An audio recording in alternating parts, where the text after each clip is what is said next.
ఈ పరాభవనామ సంవత్సరమున కన్యారాశి వారి ఫలితాలు. కన్యారాశికి ఆదాయం 8, ఖర్చు 11, గౌరవం 3, అవమానం 3 సమంగా ఉన్నాయి. ఈ సంవత్సరం జూన్ నుంచి గురువు 10వ స్థానమున కటక గురువు, డిసెంబర్ 8వ తేదీ నుంచి 11వ స్థానమున 7వ స్థానములో శని, రాహు కేతువులు 6వ స్థానం 12వ స్థానమున, తదుపరి రాహు 5వ స్థానం, కేతువు 11వ స్థానమున.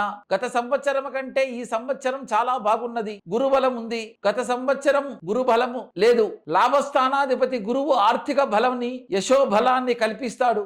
డబ్బు వస్తుందో రాదో గాని మహాబలం అనేది మీకు ఎక్కువ కలిగిస్తారు. వృధా ప్రయాణాలైతే కలుగుతాయి. వృధా సంచారం అయితే కలుగుతుంది. కీర్తి అయితే గత సంవత్సరం కంటే ఈ సంవత్సరం కీర్తి ఎక్కువ పొందుతారు. పేరు ప్రతిష్టలు ఉంటాయి.